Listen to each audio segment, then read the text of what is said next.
Hello everyone, आज का जो हमारा टॉपिक है बड़ा ही इंटरेस्टिंग टॉपिक है। चैप्टर का नाम है लाइन एंड एंगल। एक्सरसाइज कर रहे हैं हम 6.2, जिसका पहला क्वेश्चन आपकी स्क्रीन पर आपको दिख रहा होगा। क्या कह रहा है भाई, हमारे पास दो लाइनें दे दी हैं और इन दो लाइनों को एक ट्रांसवर्सल लाइन, एक इंटरसेक्टिंग लाइन है जो दोनों को काट रही है।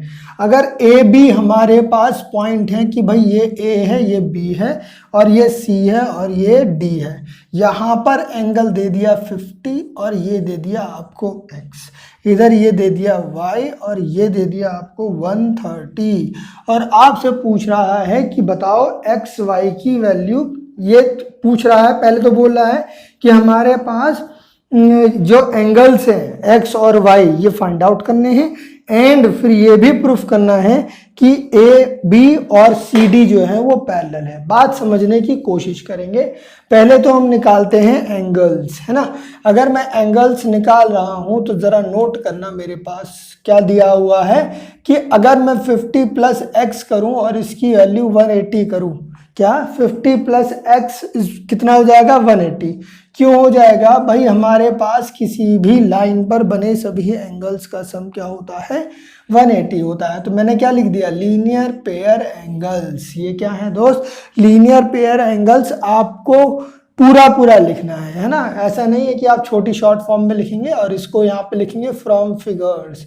हम फिगर के बेस पर ये सारी चीज़ें कर रहे हैं। अगर x की वैल्यू यहाँ से निकालें तो हमारे पास 50 गया दूसरी तरफ। जब 50 दूसरी तरफ जाएगा तो साइन चेंज होगा। पड़ा हुआ है side change, sign change. x की वैल्यू देखेंगे ज़रा कितनी आ गई, 130 आ गई। नाउ अगर मैं देखूँ कि y जो है वो किसके बराबर है, 130 के बराबर है। रीजन क्या है दोस्त, vertically opposite angle. Vertically opposite angle क्या होते हैं, जब कभी भी दो लाइनें इंटरसेक्ट करती हैं तो ये वाला एंगल इसके बराबर होगा और ये वाला एंगल इस एंगल के बराबर होगा। यही कहलाएगा वर्टिकली अपोजिट एंगल। अगर मैं बात करता हूं कि मेरे पास क्या बोला है, since A B and AB and CD are two lines। अगर मैं इसको बोल देता हूं MN, रिप्रेजेंटेशन दे दी, two lines and MN is transversal। अगर ऐसा है and mx equals to y equals to 130, ऐसा भी है। कंडीशन क्या है कि इसके वर्टिकल, इसके अल्टरनेट इंटीरियर एंगल्स क्या हैं, इक्वल हैं। यही एक वो कंडीशन है जिसके बेस पर मैं ये कह पाऊंगा कि ये दोनों लाइनें पैरेलल हैं। समझने की कोशिश करेंगे दोस्त। पैरेलल लाइन की दो कंडीशन मैं बता रहा हूं आपको। पहली कंडीशन तो ये है कि इसके अल्टरनेट इंटीरियर एंगल्स हो जाएं इक्वल। दूसरी कंडीशन क्या है, सम ऑफ को इंटीरियर एंगल्स, यानी कि ये वाला एंगल और ये वाला एंगल, इन दोनों का सम हो जाए कितना 180। एक दूसरे के कैसे हो जाएं सप्लीमेंट्री। इनका सम कितना हो जाए 180 डिग्री। उस केस में ये दोनों लाइनें क्या हो जाएंगी, पैरेलल हो जाएंगी। ये दोनों लाइनें भी क्या हो जाएंगी, पैरेलल हो जाएंगी। दो कंडीशन बताई है मैंने आपको। अब जरा नोट करो, इस केस में अगर ये वाला एंगल और ये वाला एंगल जो कि अल्टरनेट इंटीरियर एंगल है वो इक्वल हो गया तो ए बी और सी डी क्या हो जाएंगी, कितनी हो जाएंगी, पैरेलल हो जाएंगी। मैं क्या बोल रहा हूँ, सिंस अल्टरनेट इंटीरियर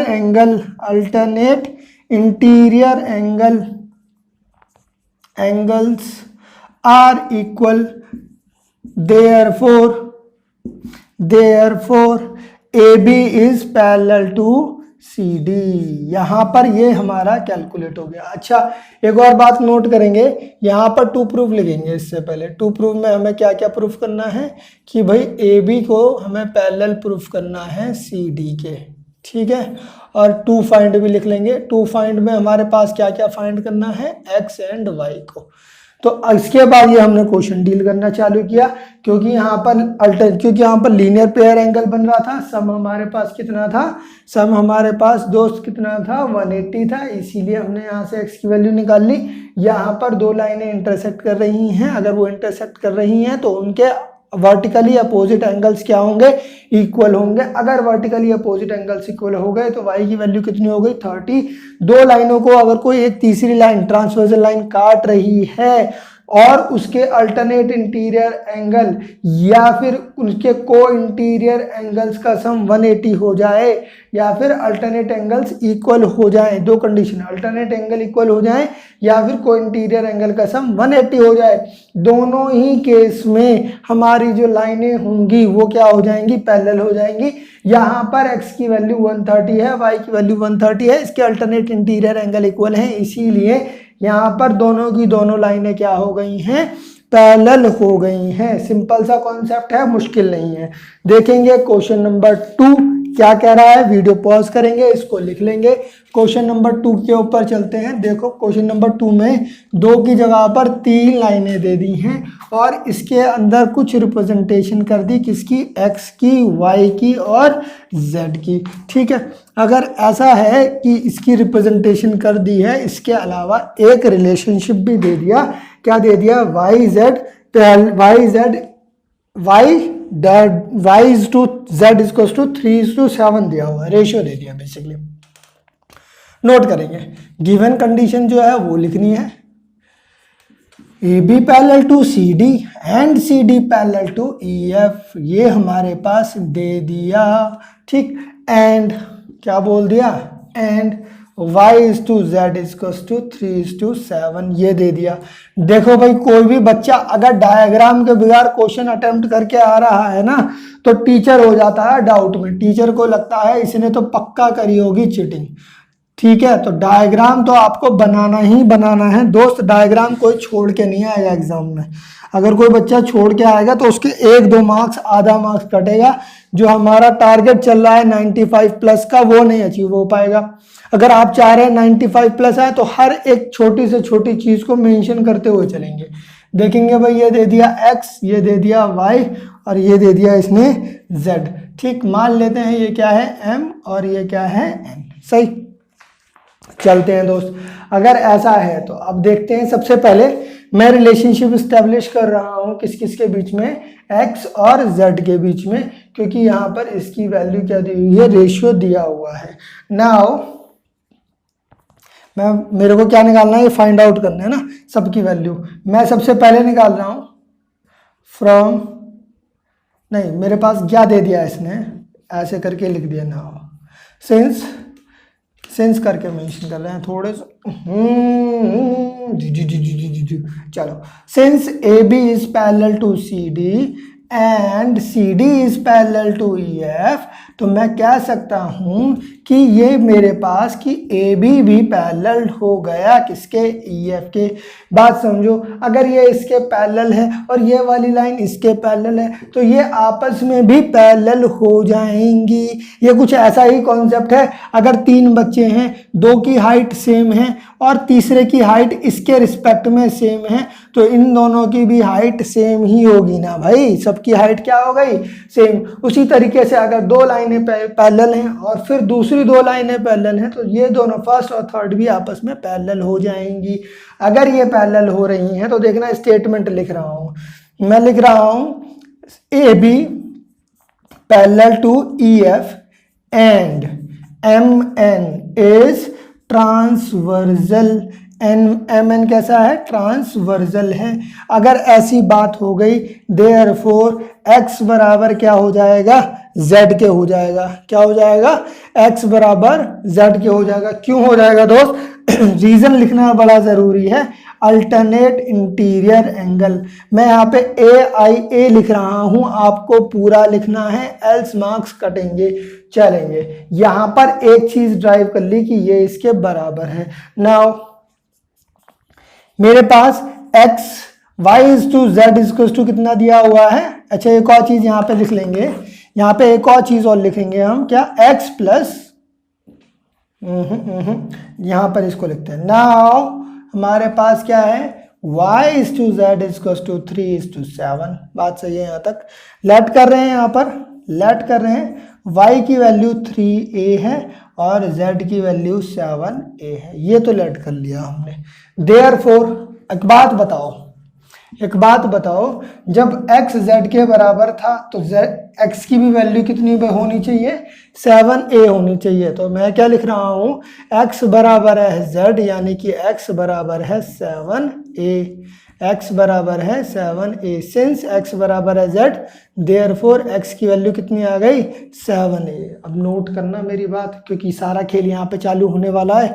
मैं क्या कह रहा हूँ, AB पैरेलल है CD के and MN is transversal. MN क्या है, ट्रांसवर्सल है।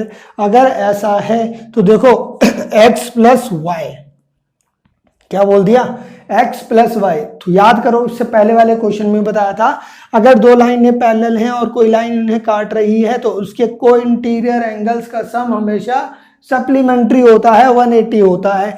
तो ये क्या हो गया हमारे पास, 180। रीजन लिख दिया यहाँ पे, को इंटीरियर एंगल्स। क्या रीजन लिख दिया, को इंटीरियर एंगल्स का सम कितना होता है दोस्त, 180 होता है।